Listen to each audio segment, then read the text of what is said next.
माकडा माकडा खूप, झाडे लावा खूप, झाडे लावा खूप खूप, पाऊस येईल भरपूर, एक विद्यार्थी दोन झाडं अशा घोषणाने नाशिकमधल्या डे केअर शाळेचा परिसर अक्षरशः दणाणून गेला। निमित्त होतं झी 24 तासच्या एक विद्यार्थी दोन झाडं या उपक्रमाच्या आयोजनाचं।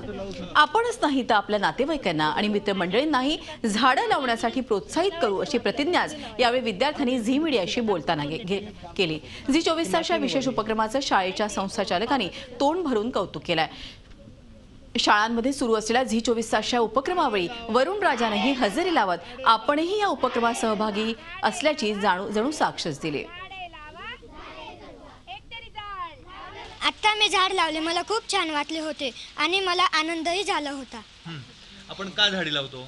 कारण आपण यामुळे झाडे लावतो कारण आपल्या देशात पाऊस पडला पाहिजे, पर्यावरण छान राहिले पाहिजे, शुद्ध हवा यायला पाहिजे। शाळेत झाडं लावले, झाडांमुळे आपल्याला फ्रूट भेटतात, फुलं भेटतात, पर्यावरण मिळतं, सावली मिळते। झी 24 तासने एक विद्यार्थी दोन वृक्ष असा प्रकल्प घेतलेला आहे।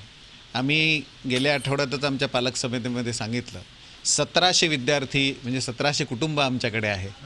तुमच्या मनातलं आम्ही आधीच हेरलं आणि आम्ही एका कुटुंबाने आई बाबा आणि एक विद्यार्थी असं तिघांनी मिळून एक एक वृक्ष लावायचं, म्हणजे 3 वृक्ष सगळ्यांनी लावायचे। 17 × 1 = 51, 5100 वृक्ष ह्या वर्षभरात आम्ही तुमच्या सोबतीने लावणार आहोत। झी 24 तासने आज या ठिकाणी येऊन या सगळ्या मुलांच्या हस्ते आपण वृक्षारोपण केलेलं आहे। ही नुसतीच झाडं लावण्याचा हा उपक्रम नाही आहे, तर आम्ही ही झाडं नक्की जगू। झी 24 तास रहा एक पाऊल पुढे।